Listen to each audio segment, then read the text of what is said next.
Bom dia a todas e todos, muito obrigado aí. Eu vou chamar bem-vindos e bem-vindas, vou chamar a composição da nossa mesa de abertura para a gente começar o evento. Vou chamar o coordenador do curso, professor Marcelo Carneiro, fica à vontade, a professora Sandra, o nosso PPG, a monja Nirvana, também a Cibele, uma das fundadoras da Chaqueadita São Paulo.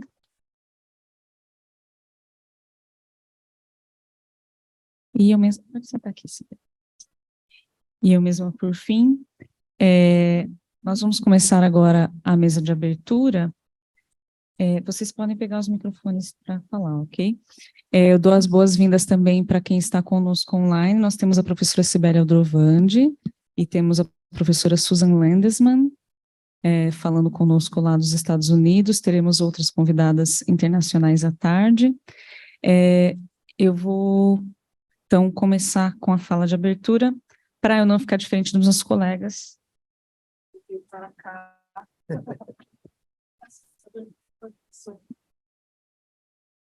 Esse é meu. Esse é o meu. Ok. Tem dois microfones. Esse é o microfone. Ela passa o computador. Mas... desculpa, eu acho que é o horário e tudo mais. Então, pronto. Bom, pessoal, bem-vindos. Esse é o primeiro seminário internacional da Chaqueadita São Paulo, Diálogos e Pluralidades. Para quem ainda não sabe, a Chaqueadita é um órgão internacional, uma associação de mulheres budistas, que foi fundado na década de 80. Vocês vão ouvir um pouco mais a respeito dessa história com a nossa palestra de abertura da monja Dhammananda. E basicamente, dentre outras características, essa associação trabalha em prol da igualdade, da equanimidade de oportunidades entre homens e mulheres nas diferentes tradições budistas, também a favor do diálogo inter diferentes tradições budistas e diálogo interreligioso.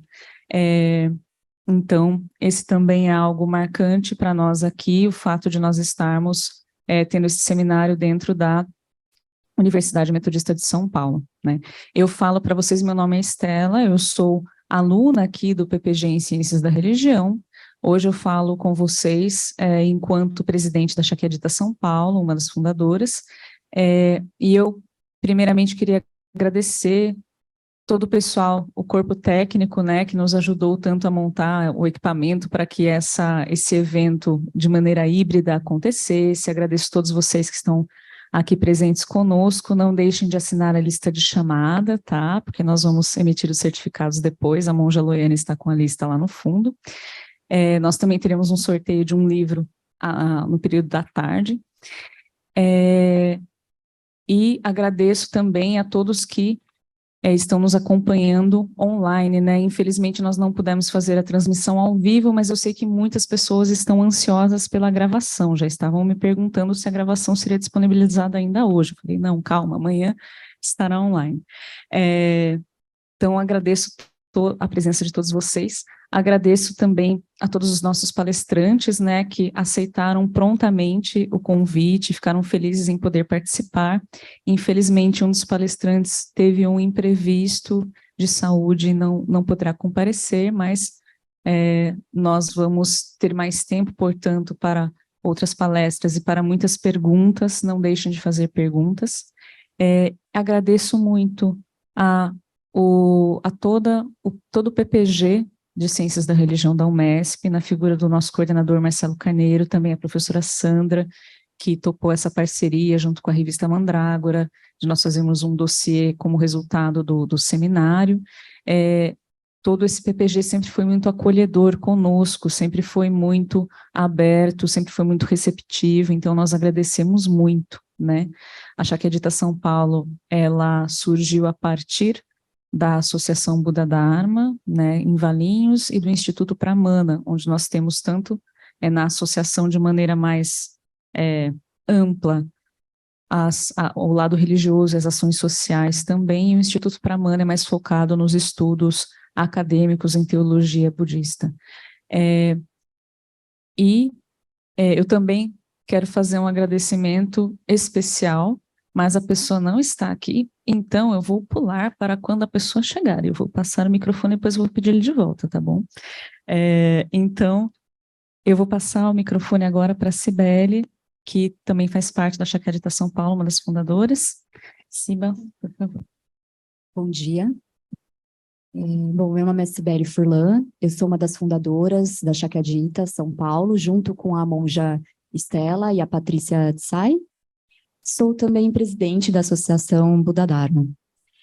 Bom, acredito que todos que estão aqui hoje, ou mesmo aqueles que gostariam de estar, mas estão pegando pela gravação, porque não poderiam estar presentes, estão vivendo aqui esse momento, porque acreditam que a religião é, acima de tudo, um campo para a paz, para o diálogo, para a interação, e não um campo de intolerância ou guerra. A religião é fonte de inspiração, ela favorece muito a nossa fé, a esperança e a alegria em nossos corações.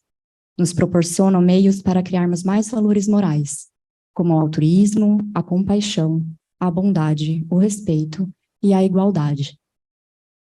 Quero agradecer imensamente a PPG, na figura aqui, então, do professor Marcelo Carneiro e da professora Sandra Duarte, pelo grupo de pesquisa também, e a Mandrágora, por abrirem esse espaço de diálogo, que também é de inspiração, fé e muita alegria.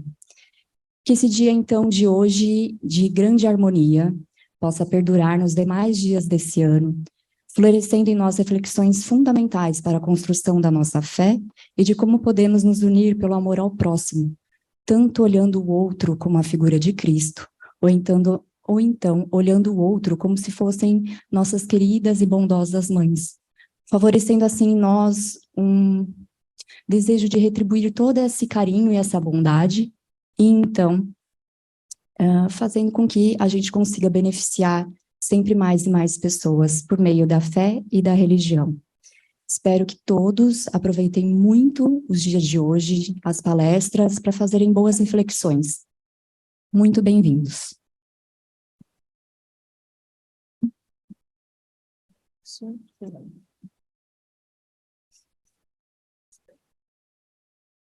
Bom dia, é uma alegria podermos nesta manhã acolher este evento. Quero então saudar a todas, a todos e todes, com uma manhã que seja uma manhã de um dia, né, de grandes reflexões, e acolher o evento da Chakyadita no Brasil, esse primeiro seminário internacional. Nosso programa fica honrado pela escolha daqui da nossa casa para receber.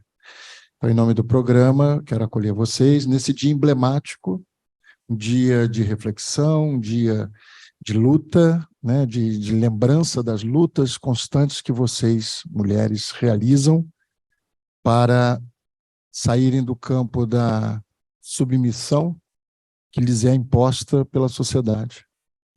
E nós, aqui, como parceiros, nos colocamos à disposição para ajudar e tomar nessa reflexão, e hoje certamente teremos muito a aprender. E eu fico pensando que o campo da reflexão, quando tem recortes de gênero, quando tem recortes sociais, quando tem recortes étnicos, faz com que, mesmo em diferentes campos religiosos ou de grupos sociais diferentes, esses grupos se aproximam, esses grupos se encontram, esses grupos têm muito a dizer um para o outro. Então, certamente, as reflexões aqui, conquanto haja vários aspectos mais específicos da religião aqui, mas ao se deparar com o recorte de gênero, naturalmente nos coloca em posições muito próximas de questões relativas à problemática da mulher no mundo hoje, que é algo que vai ser falado, inclusive a Nirvana vai falar disso, né, no tópico dela. Não quero aqui fazer nenhum tipo de palestra, pelo contrário. Então, sejam bem-vindas mais uma vez, bem-vindos e bem-vindas. Está ali o nosso amigo Plínio, chegou, conseguiu chegar. E nós estamos felizes porque, aproveitando até a presença do Plínio, estamos felizes porque sabemos que é resultado de uma parceria que está em consolidação, em amadurecimento, essa parceria do programa de pós-graduação em Ciência da Religião com o Instituto Pramana. Temos tido essa oportunidade maravilhosa dessa troca riquíssima. Então, mais uma vez, bem-vindas e bem-vindos, e que seja um excelente dia para todo mundo.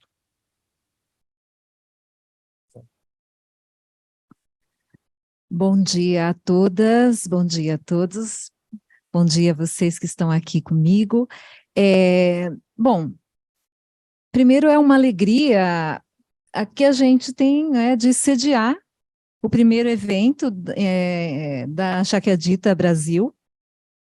Acho que é importante cumprimentar aqui a todas e todos vocês, especialmente aqui ao corpo institucional que está à frente dessa associação recém-criada, a monja Estela, que preside a instituição, a Patrícia, que é responsável pela diretoria jurídica, né, a Cibele, que é a diretora financeira e, como ela já disse, é presidente da Associação Buda Dharma. Meus cumprimentos também ao professor Plínio, que é o fundador da Associação Buda Dharma e nosso colega aqui no PPG, nosso professor aqui no PPG. Não posso deixar de cumprimentar também as representantes da Shakyadita Internacional, algumas que estão aqui participando, né, Estela, do nosso evento. E eu estendo os meus cumprimentos a todas e todos vocês que estão participando desse importante evento, que certamente vai trazer novas perspectivas para o campo dos estudos de religião e para o campo dos estudos de gênero. E a gente está feliz de anunciar que a gente vai ter um dossiê na Mandrágora, especificamente como produto desse nosso seminário aqui, desse seminário promovido pela Shakyadita. Os estudos de gênero questionam os estudos de religião na sua forma tradicional de produzir conhecimento, evidenciando a sua marca patriarcal. Portanto, o fato desse evento ser realizado hoje, no Dia Internacional de Afirmação da Luta das Mulheres, não é mera coincidência. Meu respeito à Shakyadita Brasil por nos presentear com esse seu primeiro seminário. Eu quero contar uma rápida história aqui, rápida mesmo. Há alguns anos, eu recebi na minha sala, aqui na Metodista, uma intrigante monja budista que, por acaso, está sentada aqui pertinho de mim. E ela me tirou da minha zona de conforto, né, daquele lugar que eu estava acostumada a pesquisar. Seu objetivo era pesquisar sobre mulheres no budismo, e era amplo, da formação inicial até os dias atuais. Lembra disso, Pema? A minha primeira reação foi dizer para ela que eu não tinha familiaridade com o tema do budismo, não é? E eu sugeri, então, o nome de uma outra pessoa, um especialista na área. E ela, do jeito dela, me disse que ela não estava procurando especialista em religiões orientais, mas uma especialista que ajudasse ela a pensar o budismo em perspectiva de gênero. E aí eu aceitei o desafio, refleti sobre isso, pesquisei sobre escritos acadêmicos que articulam gênero e budismo, e eu percebi a escassez da produção relativa a esse tema na nossa área. E como a contribuição da pesquisa da Nirvana poderia ser fundamental, tanto para os estudos feministas quanto para os estudos de religião. Eu sei que a Shakyadita Internacional, ela existe desde 1987, não é? E que promove a produção sobre esses temas, mas ela ainda é bastante rara na academia. E quando se trata do Brasil, é praticamente inexistente, a gente viu isso. Então, eu aceitei esse desafio e as perguntas que ela colocava. À medida que as perguntas eram respondidas, a pesquisa foi tomando um rumo interessante, e aí ela decidiu trabalhar a disparidade entre as obrigações para monjas e monges, sendo as primeiras as mais demandadas quanto aos deveres a serem observados, nada diferente de outros grupos religiosos, né? Também, eu gostaria de destacar o caminho que a Tatiane Marques desenvolveu também na pesquisa. A Tati, está ali, eu não tinha te visto. Né? Na pesquisa, uma leiga que se debruçou sobre a discussão do surgimento, transformação e permanência da centralidade de Buddhatari no budismo tibetano Gelug. Longas conversas e lágrimas produziram uma dissertação que trouxe à tona importantes pesquisadoras budistas simplesmente desconhecidas no Brasil. A Tati se viu diante do desafio de fazer um levantamento dessa produção escondida sob a poeira patriarcal da academia e da religião. Enfim, eu estou destacando essas duas pesquisadoras porque eu acompanhei de perto e porque elas pesquisaram especificamente gênero, que é o que orienta esse seminário promovido pela Shakyadita. Mas, obviamente, a gente tem aqui uma série de pesquisadoras e pesquisadores budistas que têm desafiado o nosso PPG, de forma geral, a repensar o campo dos estudos de religião e tem trazido uma contribuição fundamental para a área no Brasil como um todo.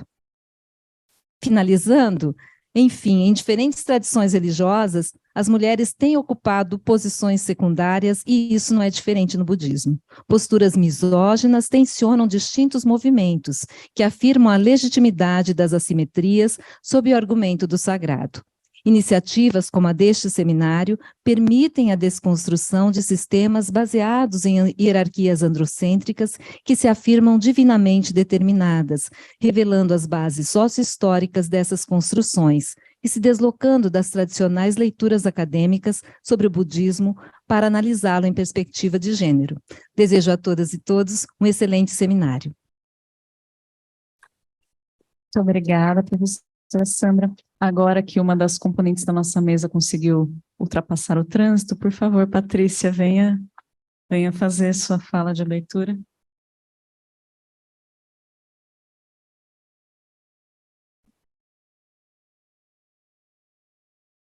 Bom dia a todos, todas presentes. Muito obrigada por terem comparecido. É bastante importante essa participação de vocês.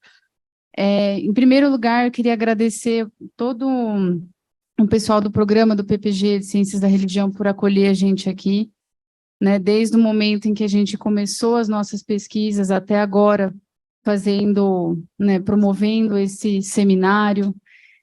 Sem o apoio de vocês, isso não seria possível. E agradecer em especial a professora Sandra, né, a todos da Mandrágora, a Nirvana, por conta de todo esse apoio, a professora Clarissa, que está aqui também, por todo esse apoio, é bastante importante. Queria agradecer também a todos da Associação Buda Dharma, porque a Shakyadita a gente conseguiu trazer para o Brasil por um esforço também, começando com o Plínio, né, por ter fundado a Associação Buda Dharma, por ter formado tantas mulheres, né, e encorajado a gente a buscar a exercer o nosso potencial de todas as maneiras possíveis. Então, sem isso, a gente não teria pensado a Shakyadita aqui no Brasil. E agradecer também todas as pessoas que vão acompanhar a gravação depois.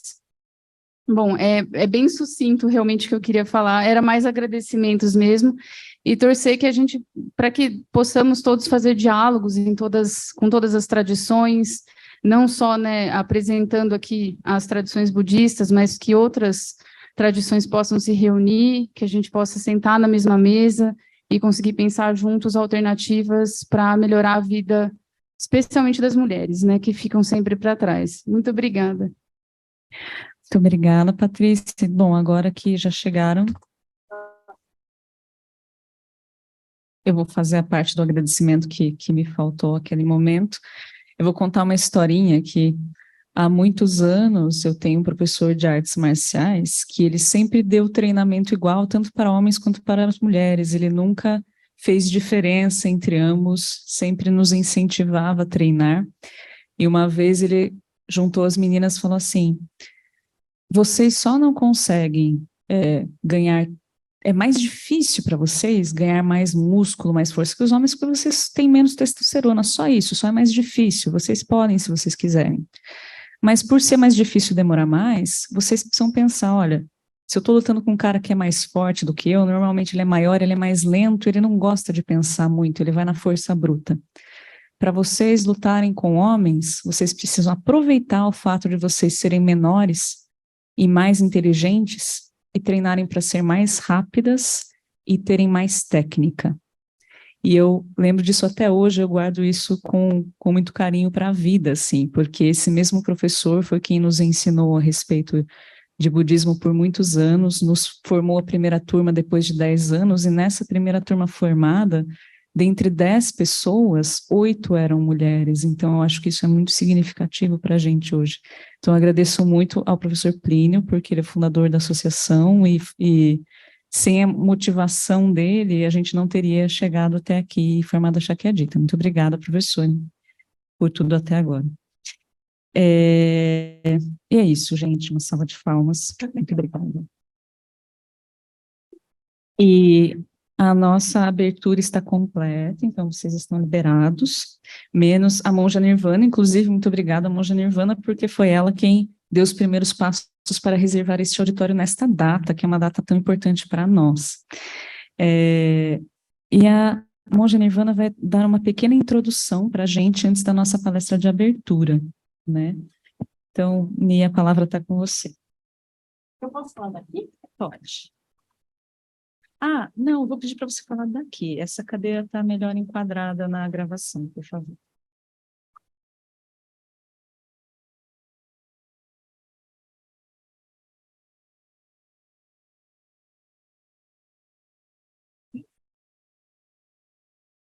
Bom dia.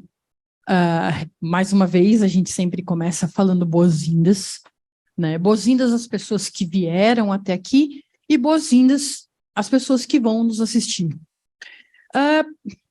A minha palestra, né, de minha apresentação de abertura é uma apresentação curta e ela fala sobre a igualdade de gênero no budismo primitivo. Por que essa palavra do budismo primitivo? Porque se nós formos analisar a realidade atual, né, das mulheres no budismo, não existe uma igualdade de gênero, né?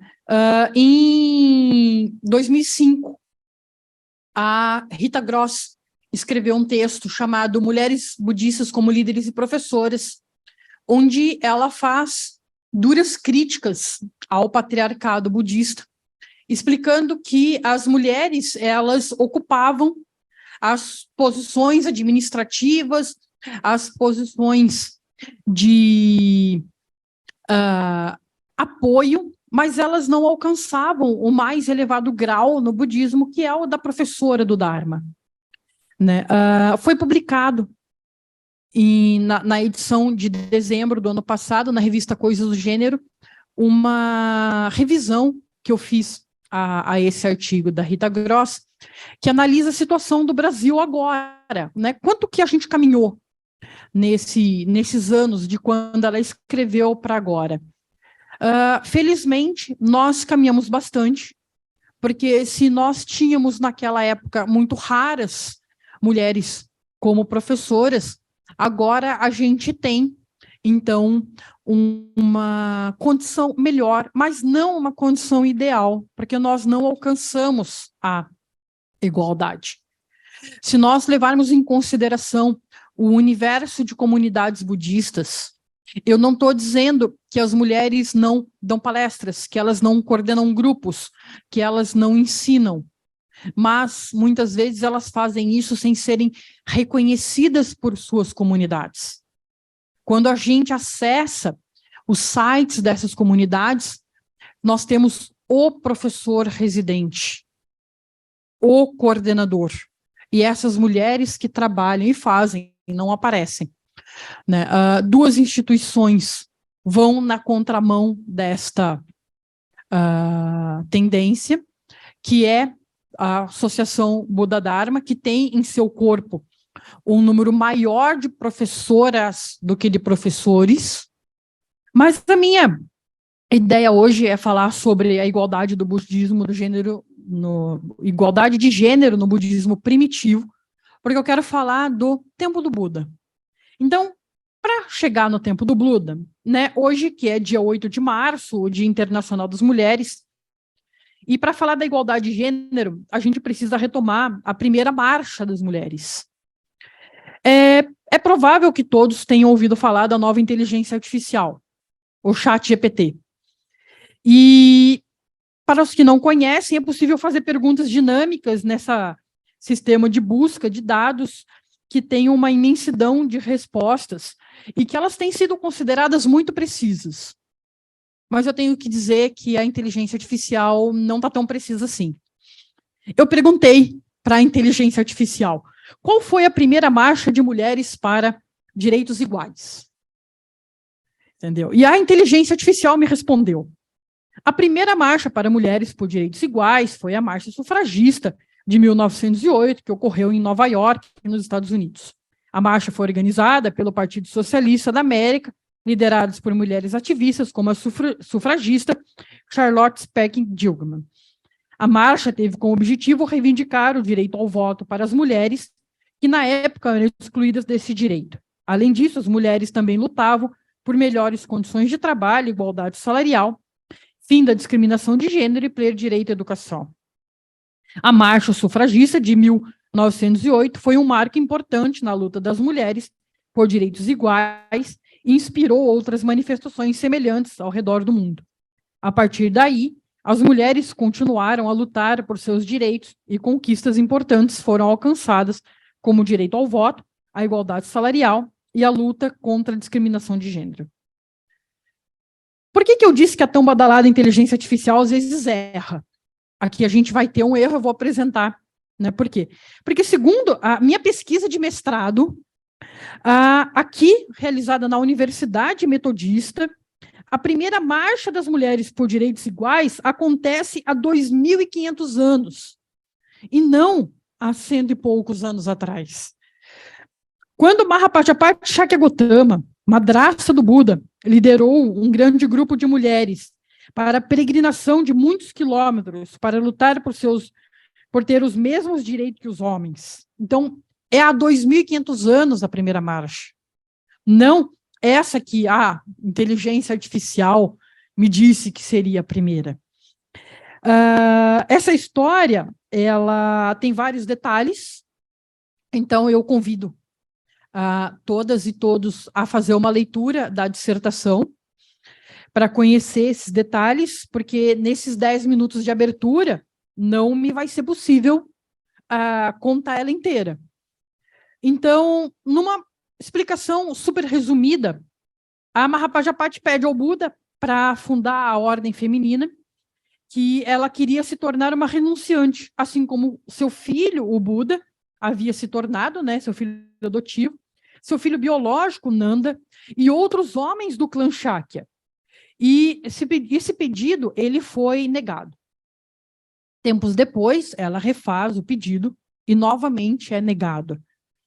Determinada, Mahapajapati então raspa sua cabeça, veste as vestes de açafrão, ou seja, ela se veste como um monge seguidor do Buda.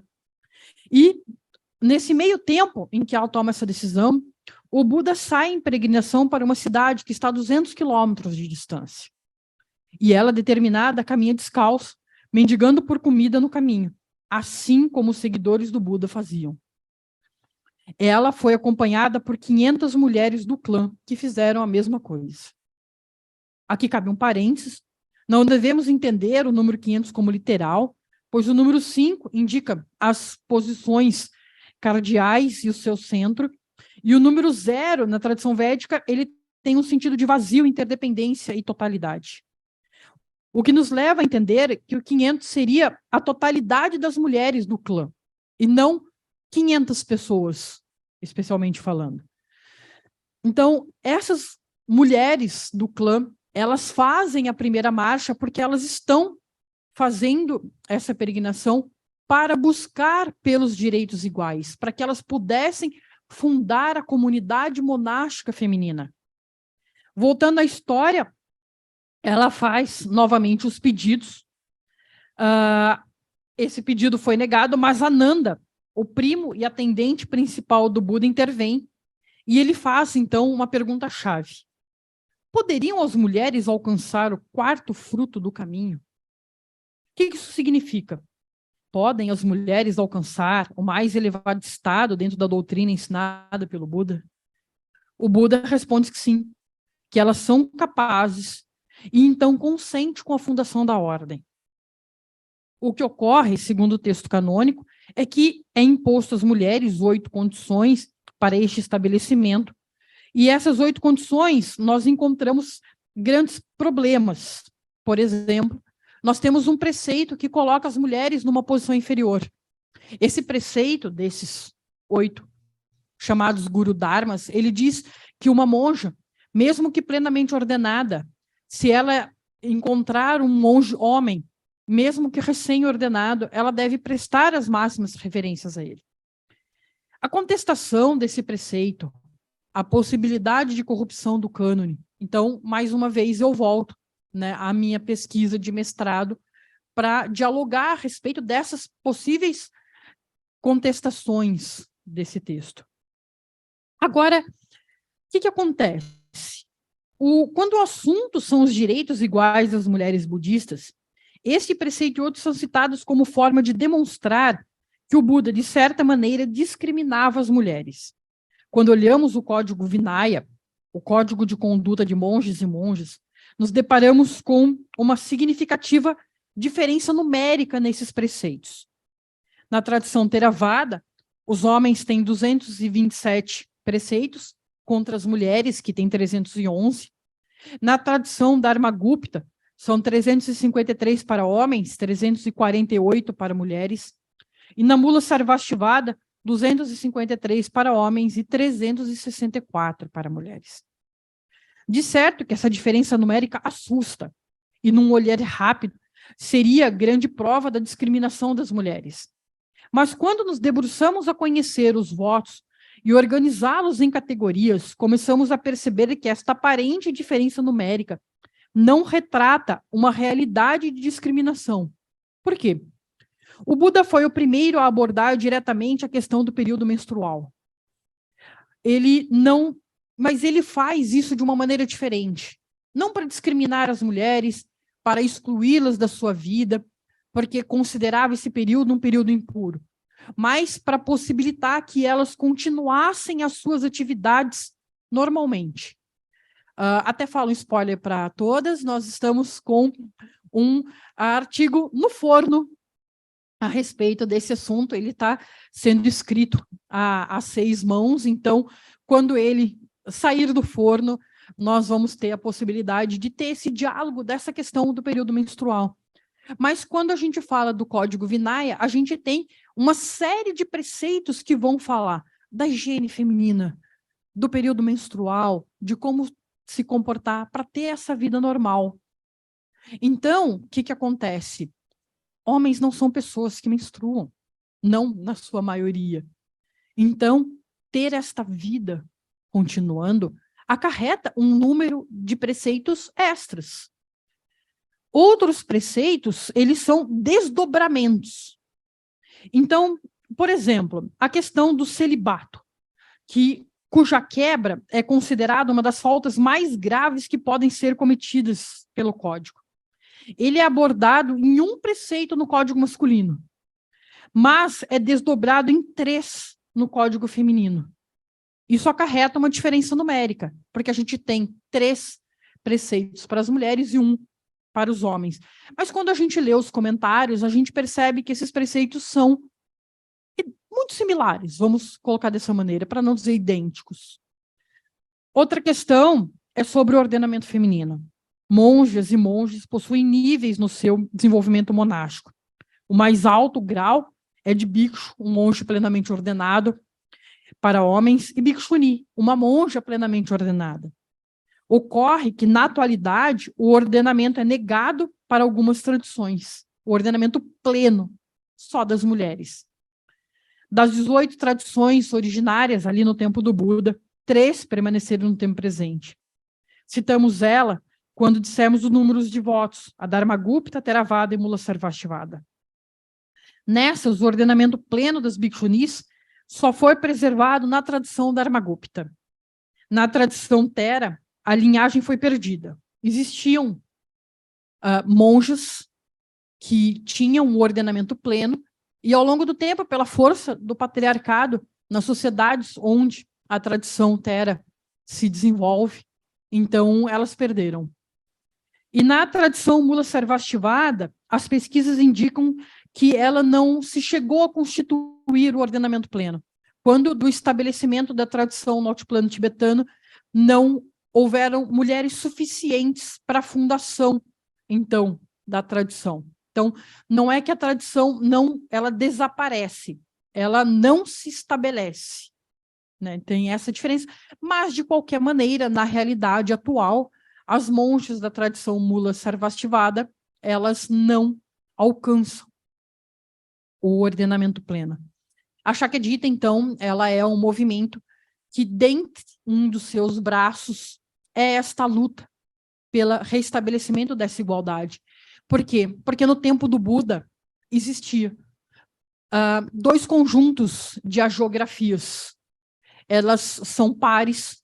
Nós temos o Therigatha e o Theragatha, que são poemas que contam as histórias das monjas e dos monges. Quando nós os comparamos, nós vemos vidas e realizações muito parecidas entre os dois. E no Theryapadana e no Therapadana, que também é outra agiografia, também vemos essas vidas. Inclusive, um dos poemas é muito emocionante. Ele é da Mahapajapati. E nesse poema conta a iluminação dela. E quando nós vemos os feitos que ela apresenta, nós vemos que ela demonstra que ela se tornou uma Buda. Muito inspirador isso para mostrar essa igualdade no budismo primitivo. Então, se nós hoje perdemos esses direitos como mulheres budistas, um seminário como hoje da Shakyamuni, ele é uma oportunidade para a gente, então, recuperar. O mundo não era perfeito naquela época, se nós fizermos uma análise crítica, mas se nós compararmos a situação da mulher indiana e compararmos as conquistas que a comunidade do Buda conseguiu, nós temos diversos direitos que nós, hoje, como mulheres do nosso tempo, não conseguimos ainda. Então, isso é muito interessante para a gente abordar. Então, eu termino aqui a minha fala e já dando, posso dar continuidade? Então, dando continuidade, porque eu já vou ficar aqui sentada, porque eu vou presidir a nossa primeira mesa. Não é a mesa. Sim, nós temos a nossa palestra de abertura. Só está dizendo que eu vou ficar sentadinha aqui. Nossa palestra de abertura, ela foi um convite que a Patrícia e a monja Estela fizeram. A Bhikkhuni Dhammananda, ela é fundadora da Shakyamuni e ela cordialmente contribuiu conosco, né? Então, eu deixo o meu agradecimento às pessoas, a Estela, que fez a parte da tradução e a legenda ao vídeo que ela mandou para nós, e nós vamos ter a oportunidade de assistir juntas e juntos aqui. A Bhikkhuni Dhammananda, ela é bacharel em filosofia pela Visa Bhavati University, mestra em religião pela McMaster University of Canada e doutora em budismo pela Magadha University of India. Ela é cofundadora da Associação de Mulheres Budistas Shakyamuni Internacional, abadesa do mosteiro de Songdhamma County. Espero estar pronunciado errado, peço desculpas. O único templo da Tailândia onde existem bhikkhunis, monjas plenamente ordenadas. Tanto enquanto leiga quanto enquanto monástica, ela trabalhou incansavelmente para restabelecer a linhagem Theravada de Bhikshuni na Tailândia, para que as mulheres pudessem se tornar monjas plenamente ordenadas. Então, mais uma vez, agradeço a participação e nós vamos ao vídeo. Namo tassa bhagavato arahato samma sambuddhassa. Namo tassa bhagavato arahato samma sambuddhassa. Namo tassa bhagavato arahato samma sambuddhassa. I'm speaking from Thailand, very far from you. Congratulations to my Buddhist sisters and brothers for having formed Sakayatida in Brazil. Venerable Lobsang contacted me and asked me to share with you about my studies and experiences related to women in Buddhism. It is a long story, really. I have been in this path for more than 50 years. This year I am already 79 speaking to you. So my life story very much is involved with my experience with women in Buddhism. I grew up in Thailand. When I say that, it has lots of implication. Thailand is a Buddhist country. As you know that Buddhism, we have at least 3 main schools: Theravada, Mahayana, and Vajrayana. Venerable Lobsang is in Vajrayana. Thailand is a Theravada country. Majority of people, we have about 67 million as a population in Thailand. And out of this 67 million, 95% of them are Buddhist. And of course, they are Theravada Buddhist. Thailand became a country in 13th century. That is, we are about 700 years old. But no ordained women. As you know, that the Buddha established the fourfold Buddhist communities, the bhikkhus, meaning the male monks, the bhikkhunis, female monks, laymen and lay women. Very balanced, the Buddha was very balanced in his mind about who will be continuing Buddhism in the future.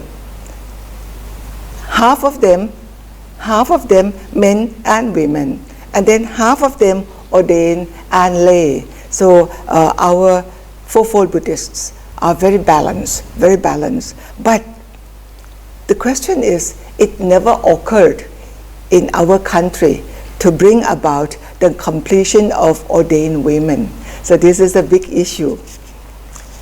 The attempts, I use it in plural, there are many attempts to bring about ordained women way back in 1928. That is already 90 years ago.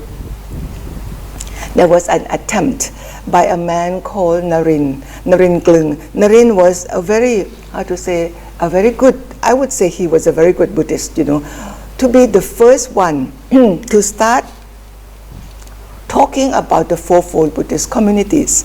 And in order to complete the fourfold Buddhist communities, he introduced his own daughters and they received ordination. But the ordination of these 2 young ladies, Sarah and Jongdi, that the names of his daughters, maybe the ordination was not properly done. We never knew because all of them kept silent for fear that the monks who gave them ordination would be punished. So as a result, they were disrobed. They were forced to disrobe. In fact, the older sister Sarah was even imprisoned for a few days. Then came, but these ideas about introducing ordained women, monastics in Thailand started. At least this first movement implanted the idea that yes, we should have ordained women in Buddhism. So in 1971, another lady, this lady was actually contemporary of the 2 young nuns in the first movement, but she was ordained later in her life. Her name is Waramai Kabila Singh. Actually, she's my own mother.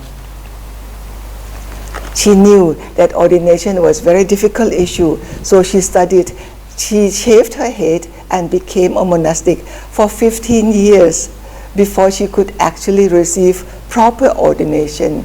Of course, ordination of women was not available in Theravada Buddhism, so she had to go to Taiwan and receive ordination. When she received ordination, She came back to Thailand. She's known as Mahayana. Her ordination is Mahayana. So it did not happen until the actual Theravada ordination happened in 1998. Many of you would be familiar with this, and please read, for those of you who are interested, please read the book, a small booklet by Venerable Analayo. He explained about the authenticity of the ordination, Theravada ordination for women in 1998. I will not go into details on that particular issue, but my own ordination, I followed these movements, you know, and I was waiting. Actually, I was waiting for myself to commit to ordination, and I took lower ordination in 2001. As an academic, I was aware of these previous movements and attempts, still not committed. In 1983, when I tell you about my own experience, I always have to refer to 1983 because something happened that I need to recognize. I need to be grateful. Diana Eck, a professor at Harvard University, organized a conference on women, religion, and social changes, and she was looking for someone from Thailand to write a paper on the future of Bhikkhuni in Theravada Buddhism in Thailand. That invitation, even though it was not sent to me as a person, but it was sent to my rector, the rector of the university, and then the rector forwarded the letter to the faculty and then to the department. Of course, I was the only one who was researching about ordained women in my country. So that was the first time that I committed myself. Of course, I was excited, you know, to be invited to come to Harvard University. Harvard University was so much famous. And I was not disappointed. But I was exposed to the feminists for the first time. These feminists from different parts of the world, and they were leading feminists in their own countries, in their own rights. Many of them were so much involved in the movement. One particular case that I remembered very well, she was put in prison. She was put in prison, and you know, when she came out, you know, her hair turned completely white. Very impressive, very impressive. The presentation in that conference, it was a closed conference. The presentation, all the presentations, I agreed with them. I really saw the suffering of women from different parts of the world. And I was looking at myself, look, I am academic, but I'm not doing anything to bring about the social changes. I felt ashamed of myself for being academic only. I have the information about ordination of women, but I was not committed. I was not committed to bring about any change for the women that I studied. That was the beginning of my inner voice, you know, to be committed to social changes, to bring about social changes. Diana Eck brought out newsletter. After the conference, she brought out newsletter to connect these feminists, you know, in different parts of the world. But this newsletter maybe came out only 3 issues and died out.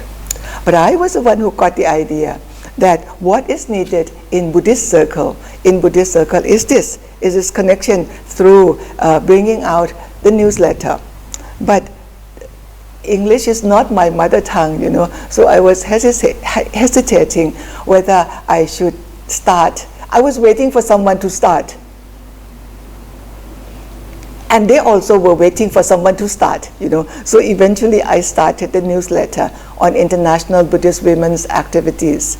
It's called NIBWA, N-I-B-W-A, Newsletter on International Buddhist Women's Activities. This came out in October 1984. And it connected the Buddhist women around the world. The first issue, you know, it's so funny. The first issue was very simple one. It was made from my own typewriter, and I copied it. At that time, there were no copy machine yet. In the old style, they called it Roneo, you know, how they have to run the paper like this.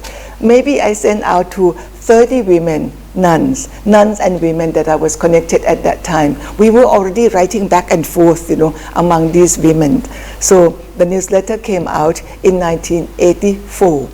This really worked to connect women, the leading Buddhist women and Buddhist nuns, you know. And eventually the conference started. That was the first conference for Buddhist women. Can you imagine? It was international conference on international Buddhist nuns. Yes, it happened in 1987, and the venue was in Bodh Gaya, the place where the Buddha was enlightened. And there were three co-founders. Venerable Lechhe Somo, this is American. She herself was studying in a Tibetan lineage in India. So she was the one who actually was organizing local management. And then Venerable Aya Khema, very well known at that time, you know, she's a Dharma teacher, master from Germany, and myself. Two of them were nuns, and I was still a lay person. So three of us were co-founders to start this very first international conference on Buddhist nuns. Yes, I was very happy to report to you that at the organization, at the arrangement at the venue, all the fourfold Buddhist communities came and helped. His Holiness Dalai Lama he accepted to give the opening speech, and he was there at lunch, you know, very simple lunch we offered him. And I remembered he was seated in a straight row like this, you know, and on his right were the monks from all tradition that we could actually invite them to join, both Vajrayana, Mahayana, and Theravada lineage. And on his left side were the female ones, you know, the Buddhist nuns who were there. We took the opportunity that His Holiness actually would come and give his annual public assemble in Bodh Gaya. So we took that opportunity to arrange the arrange the conference immediately after his talk, you know. So we still had something like more than 1,000 people who participated in a big tent outside, in a walking distance from the Bodhi tree in Bodh Gaya. The word Sakayatida came at this time. At the end of the conference, someone suggested that we should form ourselves and call ourselves Sakayatida. Sakayatida meaning the daughters of the Buddha. But for some reason, it was not used. It was not used yet. During that time, Venerable Karma Lechhe Somo had an accident, and we were planning that we would meet after 2 years. It did not happen because she was taken very seriously ill. So I thought that, you know, the gap was too long, we were waiting too long. So in 1991, I organized another conference. This was called International Conference on Buddhist Women. Between the two of us, you know, Venerable Karma Lechhe Somo wanted to continue as international Buddhist nuns, but I thought that, you know, we should enlarge the space, you know, to also include Buddhist women. When we said International Conference on Buddhist Women, the nuns are inclusive. But if we say International Conference on Buddhist Nuns, then we are exclusive, you know, we exclude the Buddhist women. And at that time, there were very few Buddhist nuns. So when we say Buddhist women, you know, we would have a larger audience, so to say. So actually, in 1991, you know, I organized this conference, and it was called International Buddhist Women. That's the first one. first conference on international Buddhist women. Yes, and when we came together, the three of us, the co-founders, it was Venerable Ayya Khema who decided that it should be International Conference on Buddhist Women. So finally we agreed. And then we started to call the first one, 1987 in Bodh Gaya, we started to call that one as Sakayatida 1, first Sakayatida meeting. And the second one, 1991 in Thailand, it is called Sakayatida, the second Sakayatida. And the third one happened in Sri Lanka. In Sri Lanka, it was organized by Madame Ranjani. Madame Ranjani was very capable Buddhist lady. She organized the third conference. This was the first time that it was officially called the third conference on Sakayatida. Sakayatida, the word Sakayatida was officially used in 1993 in Sri Lanka.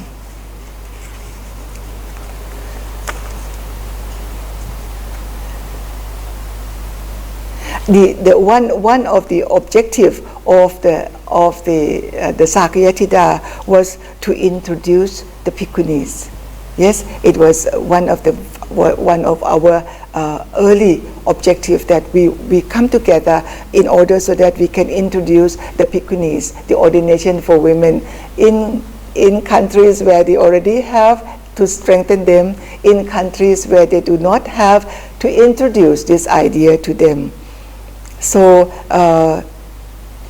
actually the work of Sakayatida go hand in hand with organizing the ordination for Buddhist women.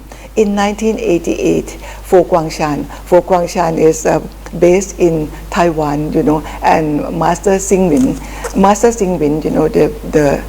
the founder, he was very far-sighted and he was very open-minded about introducing or providing space for women to be ordained. Of course, in his own tradition, they have ordained women, but he was helping us, the Theravada, to be able to introduce ordination of women in our own traditions. I'm sorry to say that yesterday, before we recorded this, yesterday was February 7th, the Master just passed away. Master Singwin just passed away. He was 97. He lived to very old age, ripe old age, with so much activities that he actually implanted on this earth. So much activities, positive activities, which he implanted also for us Buddhist women. So I mention his name with the sense of gratitude. So 1988, Fo Guangshan started the first ordination for Buddhist women. This is in Los Angeles, Sea Light Temple in Los Angeles. But the question was, how are we to start the Theravada? There were some women in my country. There were two women who went for ordination, but when they came back, they did not form themselves as Sangha. They just only two of them, and they were not staying together. One of them went one way, another one went another way. There was not yet awareness to bring about the Sangha. In this group, I should mention also there is a group from Nepal, but again, when they returned to their country, they could have formed a Sangha because I think 4 or 5 of them went for ordination. But when they came back to their country, they did not wear the robe. They did not wear the Bhikkhuni robe. Instead, they returned to their pink robe, which they received from the Burmese tradition. And that is not considered Bhikkhuni robe. However, during this time, in 1980s, this issue of ordination for women was very strong, and we were trying to figure out how can we bring about the ordination that is proper and will be accepted, and help the Theravada to start. We got stuck for a long while. So this is very historical. 1998, Fo Guangshan organized yet another ordination in Bodh Gaya. This time they invited many senior Theravada bhikkhus. At least I know 10 of them came from Sri Lanka, and 4 of them came from Thailand to witness. And after ordination, the ordination was done by the bhikkhunis and the bhikkhus of Pho Kwang Shan. Therefore, the Vinaya lineage was Dharmagupta. Vinaya lineage that they gave ordination was Dharmagupta. There were 10 senior monks from Sri Lanka, including my teacher.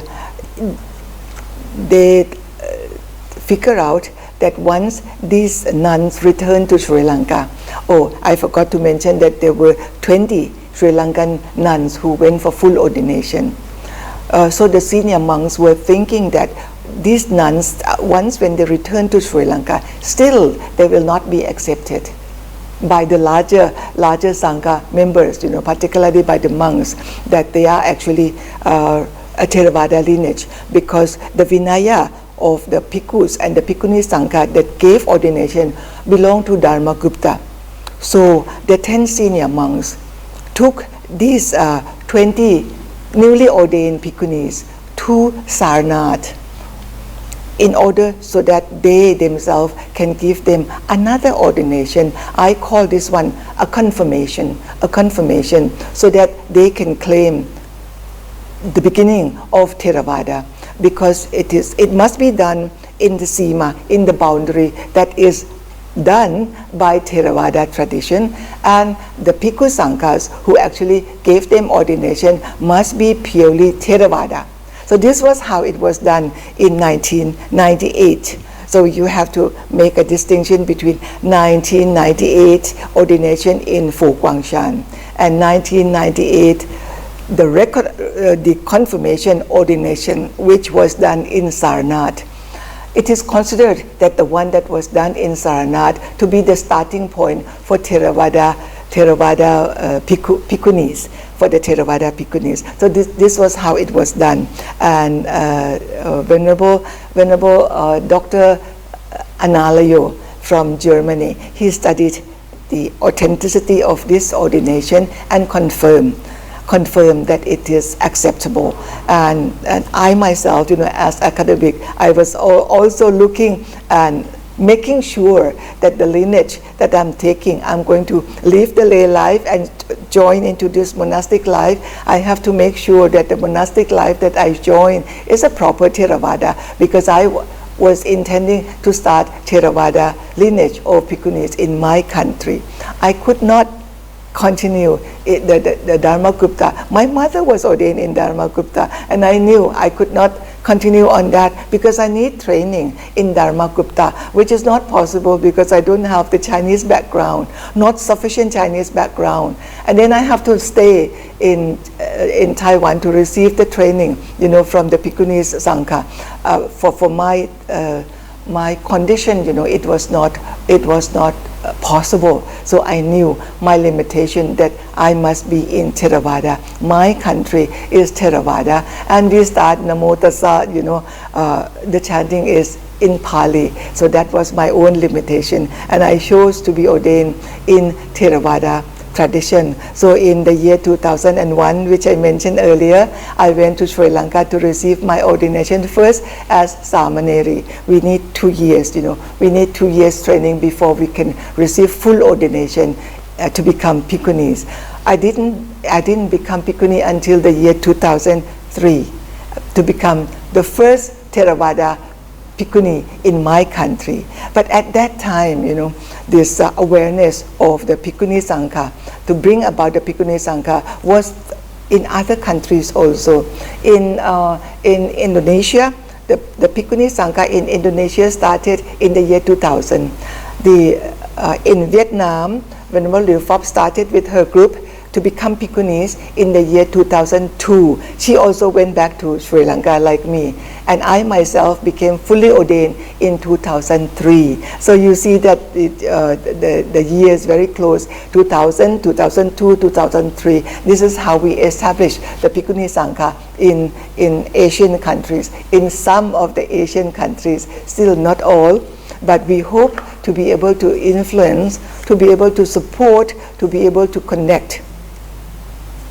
I have to say, it is very important that when we start the lineage of the Bhikkhuni, we have to be supportive. We have to lend support. We have to give support. We have to ask support from our Bhikkhuni sisters. And this was how we started the Bhikkhuni Sangha in Asian countries. And as I look in Brazil, even though we are so far apart, but Venerable Lobsang, at least he is one of the monastics in Vajrayana. Vajrayana somehow has not started the ordination for the Bhikkhunis yet, but in the year 2022, very interestingly, Bhutan, the Bhutanese Sangha started giving ordination for the Bhikkhunis for the first time. For the Bhikkhunis, there were more than 140. I think it's 140 of them actually receive Bhikkhuni ordination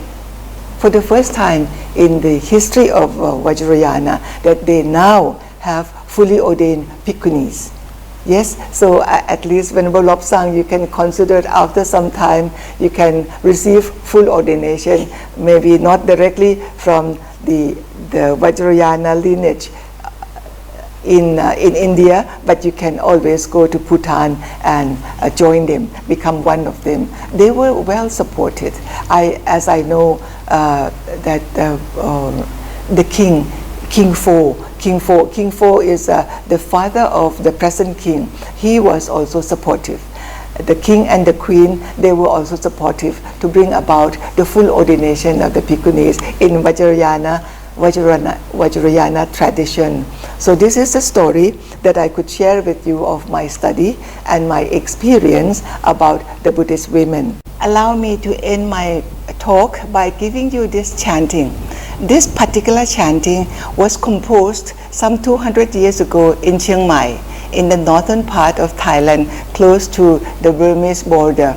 It was composed 200 years ago, and it is called the Great Peace, Verses of the Great Peace. The whole verses would cover, if we do the chanting, it would cover 1 hour and 5 minutes. But in these, there is one section that I take excerpt, this section that deals with the Bhikkhunis. I would like to do this for you just to get the taste of the chanting. I'm paying respect to Mahapajapati, the very first Bhikkhuni in Buddhism. And of course, because of her, that's why we have Sakayatida. I am doing only first part. Actually, when we do the chanting, we have to cover all the 13 Arahat theories. But actually, this is only to allow you to get the taste of our chanting in Pali.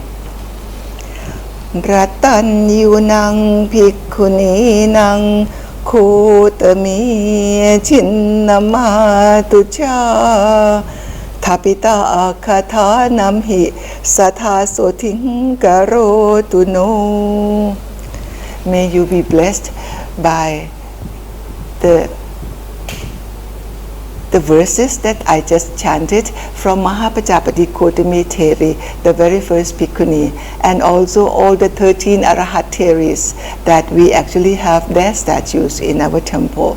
May my Buddhist friends, brothers and sisters in Brazil, may you prosper in your practice, and may all of you be happy and prosperous in your country. Thank you.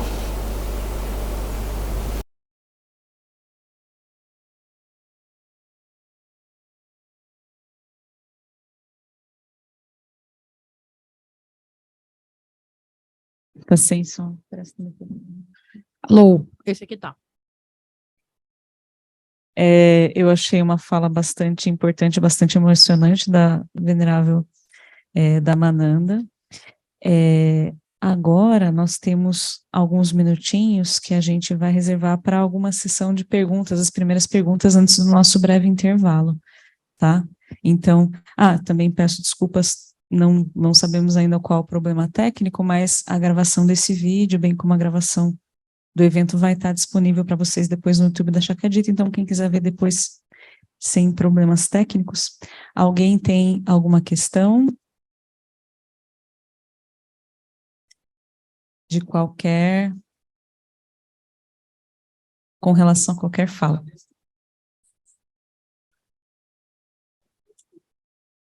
Então, eu não me lembro aonde eu li essa informação, quando eu estava pesquisando sobre a Shakyamuni muitos anos atrás, mas até onde eu entendi foi uma tentativa de juntar a palavra Shakya com referência ao Buda Shakyamuni, a partir do sânscrito, com a palavra dita, que seria Durrita, seria filha em Pali. Então, era uma espécie de maneira de você juntar a tradição sânscrita e a tradição Pali, né, o Mahayana e o Theravada, em uma única palavra que remetesse a filhas de Buda. Mas eu não me lembro aonde eu li isso e também não entendi de quem foi a dela, porque ela comenta, alguém disse, sugeriu esse nome, mas ela não fala mais detalhes, eu posso perguntar para ela depois. Fala, Maria, eu acho que seria bom.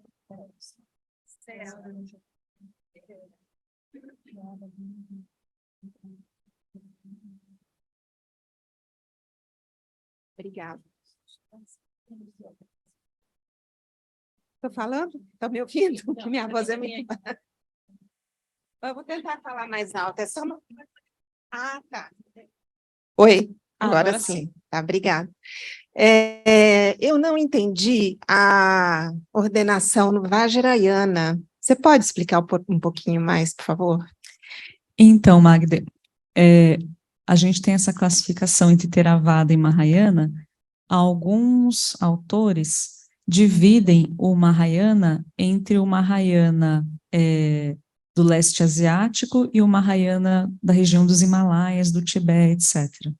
Então, alguns chamam esse Mahayana da região tibetana, dos Himalaias, do Nepal, etc., de Vajrayana. Então, eles fazem essa divisão entre o Theravada, o Mahayana e o Vajrayana. Então, possivelmente, a Dhammananda está se referindo ao fato de nós sermos monjas tibetanas, que não teria, então, a ordenação do Vajrayana, mas como a Nirvana estava explicando, acho que o mais adequado seria a gente chamar pelo Vinaya, né? O Vinaya Mula Sarvastivada, na verdade. Né? Então, a tradição Mahayana do leste asiático tem o Vinaya Dharmagupta, e o Mahayana dos Himalaias tem o Vinaya Mula Sarvastivada ainda, que restaram, né, essas 3 escolas de Vinaya, foi o que sobrou das muitas do tempo do Buda. Passa o microfone para a pessoa.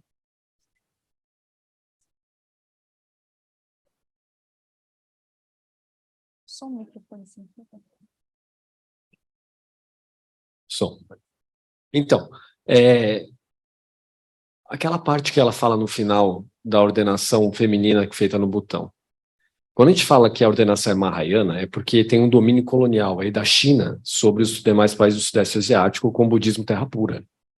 Na China, só o budismo terra pura é Mahayana. Todo o resto é Midzonpai, que é Midzon quer dizer escola oculta, Vajrayana. Então tudo que vem dos tibetanos eles chamam de Vajrayana. Isso é colonialismo chinês sobre o país ali.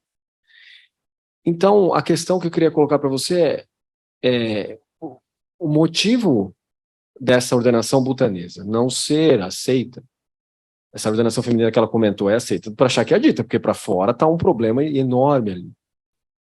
Será que se deve também a um problema de colonização? Eu não entendi quando ela falou assim, eu larguei a Dharmagupta para ir para Theravada. Theravada é muito mais rígida, por exemplo, a veste que vocês estão hoje não tem flexibilidade lá.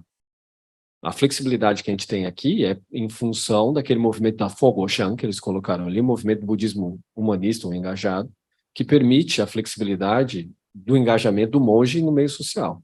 Theravada não permite. E ela fala assim, não, eu me tornei uma Theravada, porque eu queria colocar o Theravada, mas aí você cria um engessamento. Como que vocês estão sentindo isso? Olha, com relação à questão dela ter escolhido se tornar Theravada, a gente percebe que tem uma questão toda pessoal dela, uma questão afetiva ali, com a questão da tradição Theravada, e o engajamento social na Theravada, a gente vê que ele está em seus começos, assim, né, então realmente a grande maioria ainda é muito engessada. Com relação a essa ordenação que aconteceu no Butão, eu ainda não consegui identificar muito bem as causas da não aceitação. Eu acho que, em partes, é uma relutância de simplesmente ser o fato de, a gente quer arranjar empecilhos para não reconhecer ordenamentos femininos, e, por outro lado, essa questão do rei ter dado suporte foi uma coisa muito questionada, né, de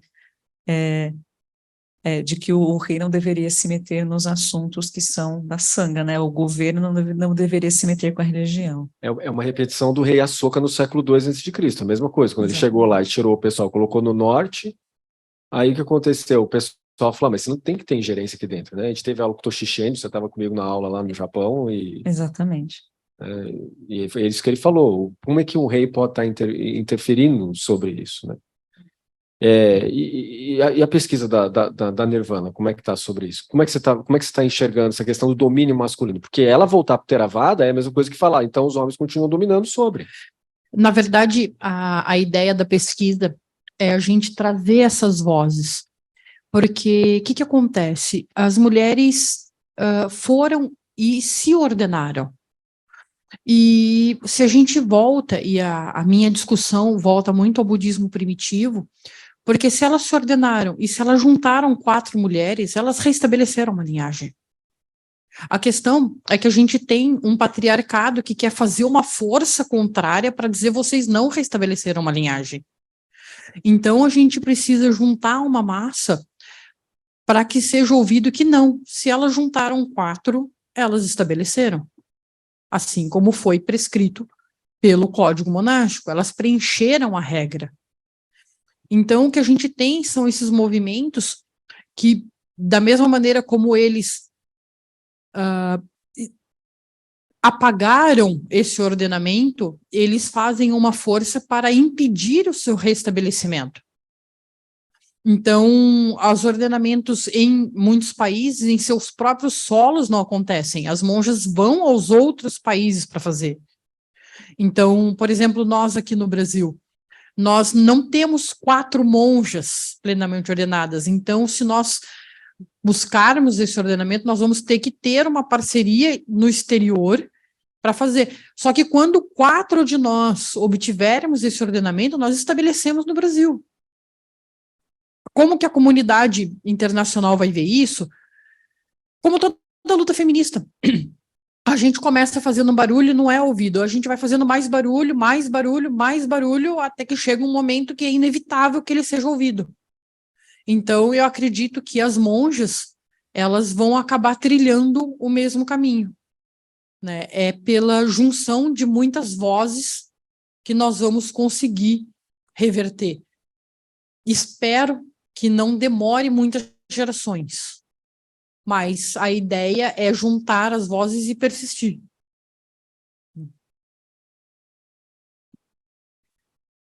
A professora Sandra, quer fazer uma pergunta?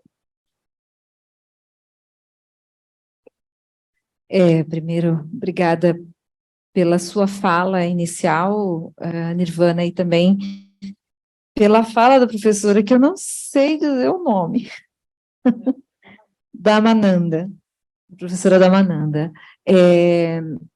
Uma das coisas que me marcou na fala dela, além, obviamente, de trazer todo esse histórico, que eu acho fundamental, acho que a gente precisa historicizar as nossas lutas. A fala da professora Damananda é uma fala que nos mostra o duro percurso, né, para se chegar à condição de uma monja reconhecida.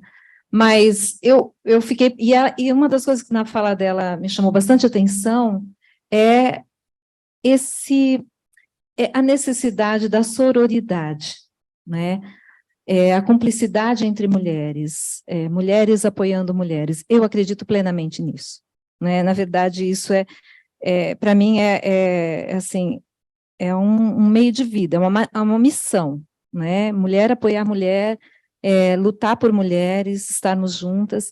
E na fala dela, ela diz isso, né? Ela não utiliza o termo sororidade, mas ela diz, né, da necessidade desse apoio, né? E aí a minha pergunta A Shakyadita, eu vi lá, eu entrei lá na página de vocês, que ainda está em construção, não é? Mas eu entrei lá, vi que um dos objetivos é esse, não é? De, enfim, apoiar as mulheres, e também entrei na página da Shakyadita Internacional e vi que esse é um dos objetivos fortes ali, mas a pergunta é, como é que tem se dado esse apoio efetivamente? Né? Como é que se apoiam as mulheres budistas? E outra coisa, como é que a Shakyadita é vista, é tratada no budismo de forma geral? Né? A gente está falando também de um grupo marginal. Eu pergunto isso porque eu sei que quando a gente trata de questões relacionadas às mulheres e tudo mais, a gente está sempre na margem, não é? Então, eu queria saber um pouquinho qual é a experiência de vocês da Shakyadita. Patrícia, eu vi você se mexendo, você quer falar alguma coisa a respeito? Você quer dar uma parte da resposta? Tá. Bom, tentando responder uma das partes, professora, que é uma das coisas que eu achei bem interessante, as próprias fundadoras são engajadas em movimentos sociais para educar mulheres, então a Karma Lekshitsomo vai até regiões da Índia, que são inóspitas, e em que as comunidades femininas passavam fome, então ela leva recursos para lá, para recuperar os monastérios e reforçar a importância do estudo, porque tem um preconceito de que mulheres são melhores para fazer as preces e fazer ritual, mas não para estudar. Então, da Shakyadita tem uma movimentação em termos de educação, para que elas possam ter acesso a não só os votos, mas o conhecimento dos votos e condições iguais de estudo.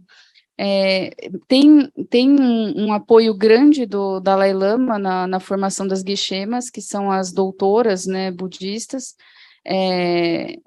em que ele fala que realmente as mulheres têm que estudar, têm que ter acesso, mas aí depois vai cair em outros problemas, que é onde elas vão ensinar, né?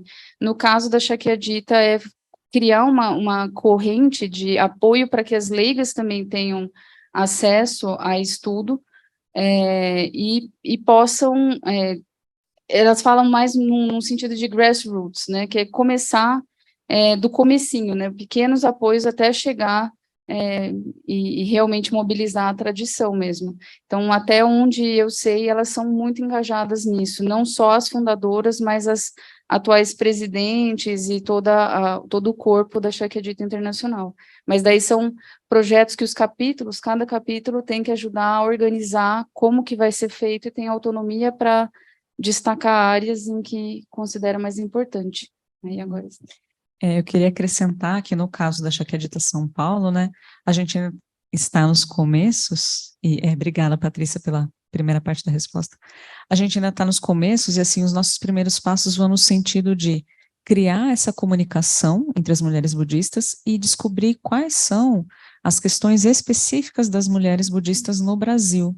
Porque, assim, problemas prementes de, por exemplo, você ter mulheres ou meninas que não podem obter a ordenação em um país muito fechado, etc., que é um caso de uma longa tradição em países no Sudeste Asiático, etc., são coisas que não estão na nossa realidade, porque no Brasil nós ainda temos muito poucos budistas, por exemplo. Então, assim, mas as mulheres budistas que estão no Brasil, elas já vão ter essa questão, por exemplo, de acesso aos estudos, né, porque acesso aos estudos budistas, de maneira geral, resvala na dificuldade de acesso aos estudos de qualquer mulher no Brasil para qualquer tipo de estudo, né. Então, essa é uma questão, a questão de acesso às línguas instrumentais para os textos, a questão de resvala nos problemas, nós vamos acabar entrando em conexão com os problemas que as mulheres, de maneira geral, têm no Brasil. Tanto que no nosso grupo que nós estamos convidando as pessoas, né, para um grupo de WhatsApp para discutir de maneira mais direta as questões da Shakyadita São Paulo, a gente colocou como proposta não apenas a questão do budismo, as mulheres budistas, mas mulheres de maneira em geral, e o diálogo interreligioso, que são pontos muito importantes que a gente detecta que é o que nós precisamos aqui, no momento em São Paulo. Então, assim, nós ainda estamos em fase de criar esse diálogo, criar essa conversa e descobrir e detectar os problemas, levantar os problemas que nós vamos combater aqui no nosso jardinzinho, onde está a nossa grama, né, para esse movimento do grassroots. E é claro, a gente sempre vai estar em diálogo constante com o órgão internacional também, para a gente se ajudar. Obrigada pelas perguntas. Mais alguém tem mais alguma questão? Ok, então agora nós estamos em tempo do nosso intervalo. Vai ser um breve intervalo para a gente usar o banheiro, beber uma água, etc. A gente volta às 10h35, pode ser? Então nós temos 25 minutos aí para o nosso café. Até lá. Quem não assinou a lista de presença, por favor, ergue ali. A monja Loene está com a lista de presença para vocês receberem o certificado depois, por favor. Até breve, pessoal.